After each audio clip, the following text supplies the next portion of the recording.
नाही, मला याच्याबद्दल काही सांगता येणार नाही, कारण मला राजकीय कुणी संपर्क केलेला नाही आहे. मला फक्त राजकारणात बोलण्याचा अधिकार आदरणीय सुप्रियाताई आणि साहेब हे दोघं, जयंत पाटील साहेब जर राजकीय विषयावर चर्चा करू शकतात. चौथा माणूस कोणी दुसऱ्या पक्षाचा तर मला कोणी राजकीय बोललंच नाही. तुमच्या पक्षातील इतर खासदारांना संपर्क केला जातो आणि आपल्याकडे अशी माझ्या दृष्टीने तरी ती माहिती एकदम चुकीची आहे. आम्हाला कुणाला संपर्क, आमच्या 8चे 8 लोकसभेचे खासदार आम्ही एकत्रितरित्या एंटायर सर्वजण एक आहोत. आम्हाला कुणीही कुठेही संपर्क केला नाही असं माझं मत आहे आजच्या क्षणापर्यंत. आता तुमच्याकडे कुठून बातमी आली मला नाही सांगता. आज अजित पवारांना सुरेश धस भेटायला गेले. धनंजय मुंडे यांनी ज्या सगळ्या चिन्हाच्या ह्याच्यामध्ये आहेत त्यांनी राजीनामा द्यावा असं आपण कधीही म्हटलं नाही. त्याची बदलची भूमिका सुरेश धस घेताना दिसतात. कसं बघतात? नाही, आता ते काय बोलले हे मी ऐकलं नाही. ते बघावं लागेल, ऐकावं लागेल, त्याच्यानंतर बोलता येईल.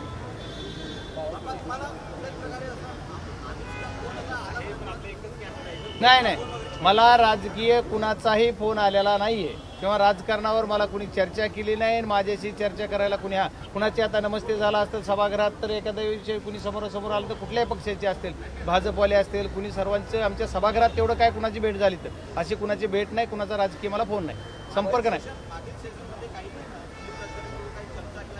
मला आदरणीय सुनीलजी तटकरे साहेबांची सभागृहात एकदा नमस्ते सोडून याच्याशिवाय कुठेही काही भेट नाही, गाठ नाही, माझं कुठं बोलणं नाही. नैतिकतेच्या आधारावर धनंजय मुंडेंनी राजीनामा दिला पाहिजे. बघा, आता आमच्या बीड जिल्ह्यात किती नैतिकता आहे, महाराष्ट्रात किती नैतिकता आहे ह्याच्यावर मी बोलावं असं एवढं मला वाटत नाही. आता नैतिकता ज्याची त्यानं सांभाळून बघितली पाहिजे, त्याच्यावर मी काही बोलणार नाही. राज्यभरात गुंडगिरी वाढते असं वाटतं. हे तर 100% खरं आहे ना. बीड राज्यभरात गुंडगिरी किती प्रमाणात होती, पण बीडमध्ये तर 100% गुंडगिरीचं राज्य आहे.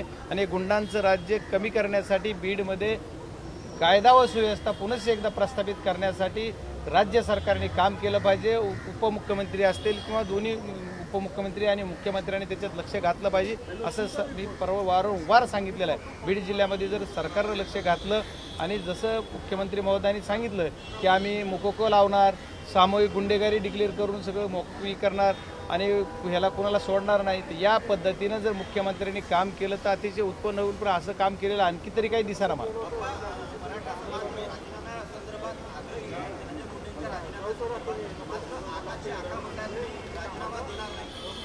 हे बघा, कोण राजीनामा देणार नाही म्हणतं ह्याच्याशी मला काही बोलता येणार नाही. पण आमची म्हणण्यापेक्षा माझी प्रत्येक अपडेट बघा, प्रत्येक बाईट बघा. मी पहिल्या क्षणापासून सांगतोय तर काय की मला संतोष अण्णा देशमुख यांच्या मारेकऱ्यांना पकडलं पाहिजे आणि या मारेकऱ्याला पकडून फाशी झाली पाहिजे. याचा मास्टरमाइंड कोण आहे हा पकडला गेला पाहिजे आणि याच्यात जो या कट कारस्थान करायला सामील आहे त्याला तुम्ही पकडलं पाहिजे, त्या गुन्ह्यामध्ये ॲड केलं पाहिजे आणि सामूहिक गुन्हेगारी डिक्लेअर करून इथलं आमचं रीती माफिया, परत राख माफिया, गुटखा माफिया, मटका माफिया हे संपविले पाहिजेत. आमच्याकडे दादागिरी, गुंडगिरी, दडपशाहीचं प्रमाण वाढलं आहे. कायदा व सुव्यवस्था ढासळलेली आहे. त्याच्यामुळे अशा प्रकार बीड जिल्ह्यात घडत आहेत. आज जवळपास 1 महिना झाला संतोष अण्णा देशमुख यांची हत्या होऊन, तरी पण आणखी एक आरोपी फरार आहे, ज्याला प्राथमिकदर्शी ज्यांच्यावर 7 जणांवर गुन्हा दाखल केला त्याच्यातला सुद्धा एक आरोपी आणखी फरार आहे. आणखी किती जणांना ह्याचे दाड होणार आहेत, कारण बऱ्याच जणांनी आरोपीला पळून जायला मदत केली.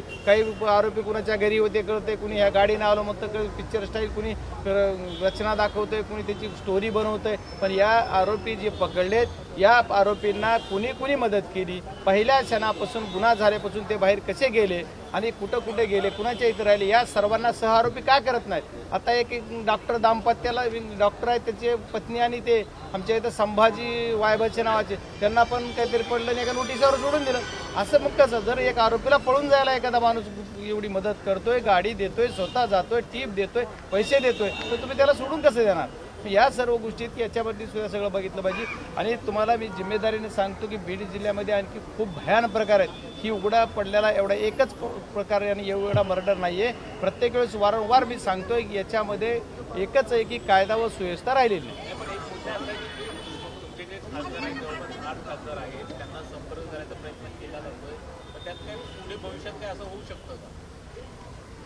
बघा, मी काय म्हणते, भविष्यात जर तोरावर कुणी काय बोलावा नाही बोलावा हे मला कळत नाही. पण राजकारणामध्ये आजच्या स्थितीला जो तुम्ही प्रश्न मला विचारलेला आहे की मी ठीक आहे, तुम्ही मला एकट्याला जरी विचारित असाल तर मी तुम्हाला सामूहिकरित्या सांगतो. आम्ही 8 खासदार म्हणून लोकसभेचे, राज्यसभेचे खासदार आदरणीय साहेबांनी फौजिया खान मॅडम आहेत, त्यांच्यावर मी काय बोलावं, पण या 8 खासदाराविषयी तर सांगतो, कारण ते नेते आहेत आमचे.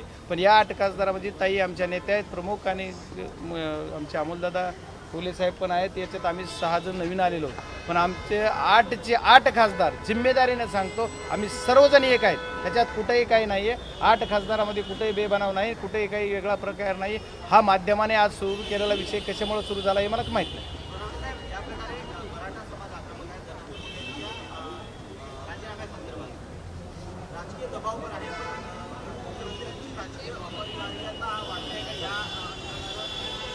बघा, या प्रकारामध्ये आम्हाला मराठा समाज असो की इतर कुठलाही समाज असो, प्रत्येक संबंध बीड जिल्ह्यातल्या मानवतावादीला कलंक लावणारी ही घटना घडलेली आहे. त्याच्यामुळे बीड जिल्ह्यातल्या पूर्ण जनतेची मागणी एक आहे, संतोष देशमुख यांच्या मारेकऱ्याला पकडा आणि त्यांना ते पकडून फाशी द्या. त्या जी संतोष देशमुखांचा खून झाला गेला याच्यामध्ये कोण कोण सामील आहेत किंवा हे कट कारस्थान कुणी रचलं गेलं, या मारेकऱ्याला किंवा याच्या मास्टर माइंडला पकडा आणि त्याला पकडून याच्यामध्ये ॲड करा. एवढी आमची सर्वांची मागणी. आमची माफक अपेक्षा आहे. आमची काय अपेक्षा आहे, या मारेकऱ्यांना पकडून यांना फाशी झाली पाहिजे, यांना, आणि एकही सुटला नाही पाहिजे याच्या जो कोणी, कारण खंडणीतून सुरुवात झाली. म्हणजे खंडणीतला आरोपी असो, 18 चिठ्ठीचा असो की तुमचा आता मर्डरमधले असो, तर सर्व आरोपी एकत्र केले पाहिजेत आणि याच्या पाठीमागे आणखी काही आरोपी आहेत हे सुद्धा त्याच्यात घेतले पाहिजेत आणि हे घेतले तरच आमचा प्रश्न खऱ्या अर्थाने, आमची ती मागणी, आमची प्रमुख मागणी आहे की संतोष अण्णा देशमुख यांच्या मारेकऱ्याला फाशी.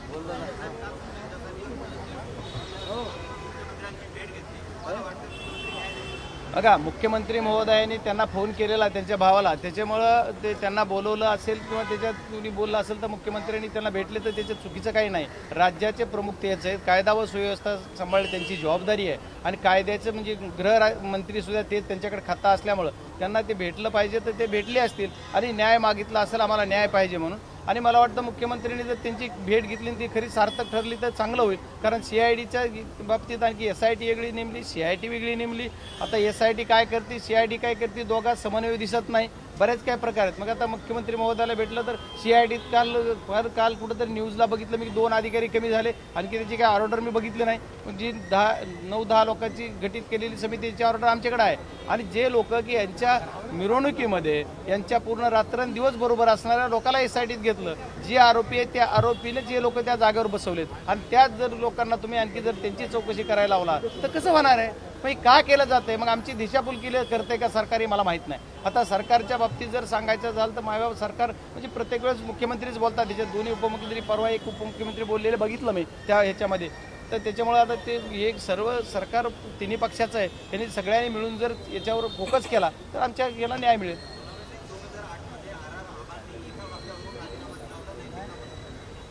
बघा, आमच्या बीड जिल्ह्यात काय कल्चर आणि काय नैतिकता याच्यावर मी बोलावं असं मला वाटत नाही आहे. माझं एकच म्हणणं आहे, संतोष अण्णा देशमुखचे मारेकरी आणि त्याचे मास्टर माइंड याला सर्वांना एकत्रित गुन्ह्यात आणून त्याला फाशी झाली पाहिजे. खूप खूप धन्यवाद.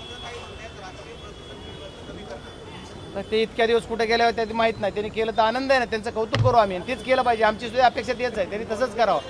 1 महिन्याने ते तसं बोलल्या तरी त्यांचं कौतुकच मानलं पाहिजे. बीड जिल्ह्याच्या मंत्री म्हणून 1 महिन्यानंतर या प्रकारावर त्यांनी बोलता आलं त्यांना. खूप खूप धन्यवाद. देश विदेशातील प्रत्येक घडामोडींचे लाईव्ह अपडेट मिळवण्यासाठी आता साम टीव्हीच्या सर्व सोशल मीडिया प्लॅटफॉर्मला लाईक, फॉलो आणि सबस्क्राईब करा. तसंच सर्व नोटिफिकेशनसाठी बेल आयकॉन प्रेस करायला विसरू नका.